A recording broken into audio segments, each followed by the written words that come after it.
ভরা কোটালের আগে আতঙ্ক। সন্দেশখালীর কলাগাছি নদীর বাঁধে ভয়াবহ ধস, বিপদের মুখে কয়েক হাজার মানুষ। উত্তর 24 পরগনার সন্দেশখালী 1 নম্বর ব্লকের বেরমজুর এক গ্রাম পঞ্চায়েত এলাকার কলাগাছি নদীর শ্মশানঘাট সংলগ্ন বাঁধে ভয়াবহ ধস ও ফাটল দেখা দিয়েছে। প্রায় 50 ফুট এলাকা জুড়ে বাঁধের মাটির একাংশ খাড়াভাবে নদীতে তলিয়ে গিয়েছে এবং বাঁধ জুড়ে চওড়া ফাটল তৈরি হয়েছে বলে স্থানীয় সূত্রের খবর। গ্রামবাসীদের আশঙ্কা, ধসের গভীরতা এতটাই মারাত্মক যে কোনো মুহূর্তে বড়সড় বিপর্যয় নেমে আসতে পারে। আর মাত্র 4 থেকে 5 দিনের মধ্যেই পূর্ণিমার ভরা কোটাল। সেই সময় নদীর জলের উচ্চতা স্বাভাবিকের তুলনায় অনেকটাই বৃদ্ধি পাবে। ফলে জরাজীর্ণ বাঁধটি দ্রুত মেরামত না করা হলে প্রবল জোয়ারের চাপে বাঁধ ভেঙে নোনা জল লোকালয়ে ঢুকে পড়ার আশঙ্কা প্রবল। এলাকাবাসীদের মতে, বাঁধ ভেঙে গেলে বিঘার পর বিঘা চাষের জমি, মাছের ভেড়ি ও বহু ঘরবাড়ি প্লাবিত হবে। এতে কয়েক হাজার মানুষ ব্যাপক ক্ষতির মুখে পড়বেন। পরিস্থিতির গুরুত্ব বুঝে স্থানীয় বাসিন্দারা সেচ দফতর ও প্রশাসনের কাছে যুদ্ধকালীন তৎপরতায় দ্রুত বাঁধ সংস্কারের দাবি জানিয়েছেন, যাতে ভরা কোটালের আগে এলাকা সুরক্ষিত করা যায়।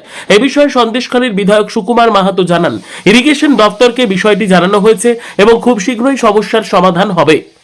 ছোট কোলাগাছিয়া নদীর বাঁধ প্রায় 50-60 ফুট যে বিরাটভাবে ফাটল নিয়েছে এবং এই বাঁধের গোড়াতে একদম মাটি নেই, ভিতর থেকে একদম জল ঢুকে মাটিটাকে একদম সরিয়ে দিয়েছে, আলগা করে দিয়েছে। তাতে বড় ক্ষতির আশঙ্কা করছি। 4-5 দিন পরে পূর্ণিমার গণ রয়েছে, জোয়ারের জল অনেক বাড়বে এবং এর তীব্রতাও অনেক বেশি।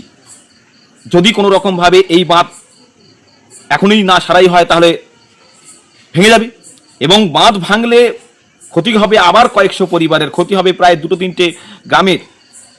তাই অবিলম্বে এই বাঁধকে বেঁধে ফেলার ব্যবস্থা করতে হবে। প্রশাসনের কাছে আমাদের অনুরোধ, এই বাঁধের আরও কয়েক জায়গাতে ফাটল নিয়েছে, যেটা আমাদের কাছে খুব ভয়ঙ্কর। তাই প্রশাসন বিষয়টি সজাগ দৃষ্টিতে দেখে আগামী কাল পরশুর মধ্যে বেঁধে ফেলবে আশা রাখছি। বেরমজুর কাছারি ঘাটের কাছে হঠাৎ করে একটু নদী বাঁধ ধস নামে, তো ওখানে ইরিগেশন দপ্তর স্টেপ নিয়েছে, কাজ শুরু হবে।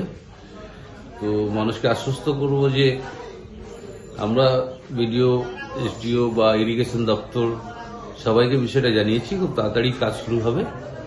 আশা করছি আমরা এই যে সামনে মানে জোয়ার আসছে বা কোটাল আসছে, তার আগে একটু কাজটা কমপ্লিট হয়ে যাবে। দীর্ঘদিন ধরে এই বাঁধ প্রত্যেক বছর বন্যা হওয়ায় এই বাঁধের পরিকল্পনা কোনোভাবেই নেয়নি। প্রত্যেকবার এনাদের সুবিধা হয়, যখনই নদী বাঁধ ভাঙে কৃষকেরা জমি হারায়, সাধারণ মানুষরা ঘর ছাড়া হয়, আর এখানকার টিএমসি নেতারা তাদের পকেট ভরে। এটা আর কতদিন চলবে? প্রত্যেকবার বাঁধের টাকা আসে, এরা বাঁধে সেই টাকা খরচ না করে, পরিপক্ক কোনো ব্যবস্থা না করে এরা প্রত্যেকবারই চেষ্টা করে যে ভগবানের কাছে হয়তো প্রার্থনাও করে যে প্রত্যেকবারে বাঁধ ভাঙুক এবং এনাদের পকেট গরম হোক। অনেকটা জায়গা জুড়ে ধস নেমেছে, বুঝেছ কি অবস্থা হয়েছে দেখো তো।